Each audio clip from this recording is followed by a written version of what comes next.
E depois da publicação do vídeo sobre adultização, em que denuncia a exploração de crianças na internet, Felca disse que está recebendo ameaças, porque os pedófilos ficaram incomodados, segundo ele. A declaração foi dada no programa Altas Horas da TV Globo. O influenciador falou que já esperava os ataques e tentativas de descredibilização, mas deixou claro que não é ele quem deve temer algo, e sim os pedófilos.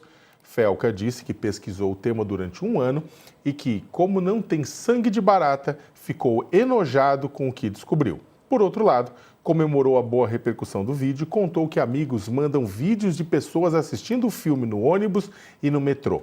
Um dos denunciados por Felca foi o influenciador Ítalo Santos, que foi preso junto com o marido em Carapicuíba, na Grande São Paulo, acusado de explorar crianças e adolescentes nas redes sociais.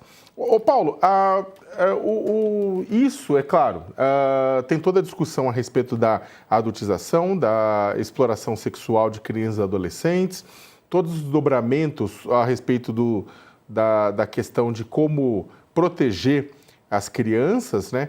Agora, isso acabou puxando uma discussão que já vem sendo travada há muito tempo em Brasília e no Brasil, de uma maneira geral, que é a questão da regulação das redes sociais, né? Ou seja, as redes sociais terem responsabilidade a respeito do conteúdo que circula nelas, principalmente quando se trata de conteúdo criminoso, né? Você acha que esta ação do Felca, que provocou muito barulho no Congresso, projetos que já existiam foram desenterrados, novos projetos surgiram, você acha que isso deve fazer avançar a questão da regulação das redes sociais, ou vai terminar em pizza?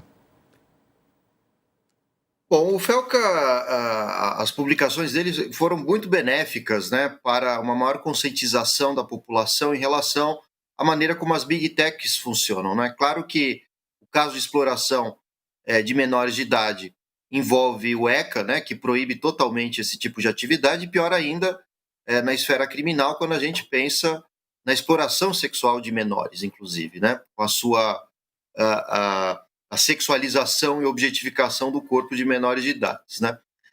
E o problema que o Felca trouxe para muitos grupos de direita, inclusive, é que o que acontece com os algoritmos e o Big Data, né, que são utilizados por essas redes sociais, também são usados para outras formas de crime, né? Em outras palavras, Big Techs ganham muito dinheiro com publicações que têm discursos de ódio, discursos contra a população negra, a população LGBTQIA+, também por fora da lei, os discursos, né, e danças, relatos pedófilos também. Então as redes sociais, infelizmente, ganham muito dinheiro com isso, e assim como também os negacionismos democráticos. A gente viu isso também durante a pandemia, como muitos influenciadores com falas negacionistas em relação à vacina, em relação ao uso das máscaras, né, e até mesmo remédios que não tinham eficiência nenhuma, lucraram muito. Então, o Felca, o que ele descobriu é a ponta do iceberg de um problema infinitamente maior, né, de como as redes sociais querem ter imunidade jurídica, né, promovendo a ilegalidade, promovendo crimes contra direitos humanos, contra o direito à dignidade. E, consequentemente, a própria extrema-direita entrou nessa onda de ameaças ao Felca, né? Não é só a questão de pedófilos ameaçando, né? Mas é porque a descoberta do Felca ilustra tantos outros problemas da sociedade. Por isso mesmo que o projeto da regulação das redes sociais volta à tona. E agora com muito mais força, né? Os defensores dessa regulação. No início do governo Lula, a preocupação central da extrema-direita era supostamente a questão da inibição da liberdade de expressão.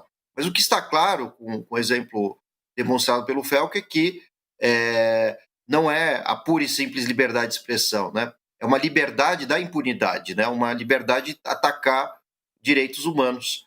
Por isso mesmo que agora o debate volta com mais força em termos de defesa dessa regulação, o que deverá desagradar muito não só a extrema-direita, como também o governo Trump, que hoje abraça as big techs, exatamente porque elas ganham muito dinheiro com a propagação, seja de notícias falsas ou notícias que se encaminham contra os direitos humanos. Vale lembrar de um autor liberal chamado Karl Popper, que na década de 60, mais ou menos, escreveu um livro mais ou menos chamado Os Inimigos da Democracia. Ele dizia, nessa obra, né, cria o conceito de paradoxo da tolerância. Ou seja, ele é um liberal, defende a liberdade de expressão, mas ele reconhece que há um limite. E o limite são exatamente os direitos humanos. Não pode haver discursos de ódio, não se pode usar supostamente a liberdade de expressão para deslegitimar pactos sociais fundamentais para a preservação da dignidade humana. Aproveitando, puxando esse gancho a respeito da regulação para ti também, ô Henrique, porque além do caso da adultização, né, que tem toda essa questão sexual, a gente também tem casos, nos últimos anos, vimos casos de incitação ao suicídio, incitação à mutilação, incitação a ataques a escolas que aconteceram, inclusive em redes sociais abertas, grupos de pessoas que incitavam alunos, vai lá, ataca, né, ou incitando abertamente, ou chantageando a pessoa. Então, e tudo isso foi jogado já no colo das plataformas digitais, algumas agiram, outras nem tanto, né? E agora vem toda essa pressão para regulamentação. Você acha que fica na adultização ou o pessoal consegue criar um pacote, pelo menos, de proteção a crianças e adolescentes através de um projeto de lei? Olha, Sakamoto, esse assunto é extremamente importante e eu queria trazer dois aspectos sobre ele e vai exatamente de encontro com a sua pergunta e com a contribuição do Ramírez anteriormente. A primeira delas é como o ritmo das redes sociais, ela de fato mostra como pode pautar agendas, né? Então, como no fim do dia existe esse novo poder de agenda a partir das redes sociais e do que é posto no debate público. Então, tanto é que a gente já vê o Hugo Mota, como bem colocado, já se movimentando para colocar um possível projeto para apreciação. A outro ponto que toca, Sakamoto e Ramírez, é exatamente sobre a liberdade de expressão, porque o que a gente vê hoje de atuação, principalmente dos parlamentares, é um lobby velado das plataformas contra a sua própria responsabilização. Então, acho que vale lembrar que, de forma bem breve, o PL 2628, que trata sobre a proteção de crianças e adolescentes na internet, com alguns deputados que agora pedem para o projeto não ser votado, que pedem um tempo maior para verificação do texto. Em alguma medida, para não dizer todos, alguns desses deputados são os mesmos que criticam hoje, sugeriram emendas a esse PL 2628 de proteção de crianças e adolescentes na internet para aliviar a responsabilização das Big Techs.